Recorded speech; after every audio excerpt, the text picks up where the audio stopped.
Welcome back to the edge, the setups, where the stops started. In this sequence, we're going to cover different patterns, but help people understand the why the pattern would work, but most importantly, give people a sense of how to qualify trades or a bias. What is a bias? It's simply you're bullish and you think it's going up, or you're bearish and you think it's going down. However, a weakness is executing that bias.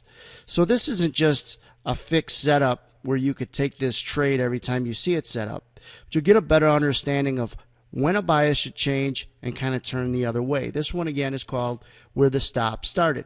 What's important to understand about stop orders is that they're usually used to cover a loser. So buy stops will be for people covering a short position, and again, usually for a loser.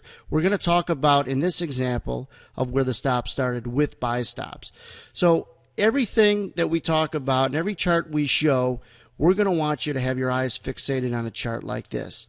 For instance, if it was a bird in the sky and left a trail, it went down, it rallied all the way up into here, rotated back down, consolidated a little bit in here, and then eventually ran back up to here, came down a little bit. You have to really make sure your eyes, no matter what your time frame or periodicity, your eyes fixate on any chart just like that. So let's focus our attention back in this area right there. You can see where it gets green back to back stacked in here. You could also see how it kind of shapes like an hourglass, or it gets thin where there's a little bit more volume above and below. However, right around these greens, the volume gets thin, and it's usually indicative of the tempo picking up. Anytime that you have markets that move fast, there's less volume that trades in that 1, 2, 3 tick area. And so when you're able to see that and then see a follow through, remember this is an up bar all the way up to here, you can look back and say, well, what significance is that? So after it does rally up in there, it starts to rotate back down. And where does it stop, round off, and then head back up? Is it coincidental that it used that area, if we were to draw a line across, as support? And the answer is no, it's not.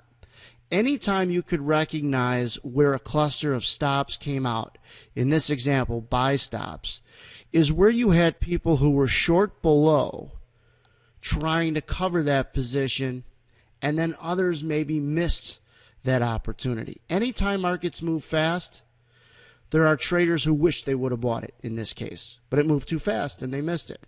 So the next time down, in the case of this rotation, there are people trying to bid it and not miss it again, and they're left behind for the market to start to rotate back up. So that's the why this chart pattern would work, and this area in here would be near-term support, resistance, support in this case.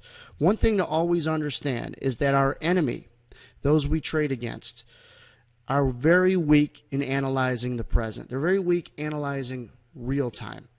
So when you're able to take this near-term analysis, see where stops came out, and how could that help you qualify potentially a bullish bias that you already have?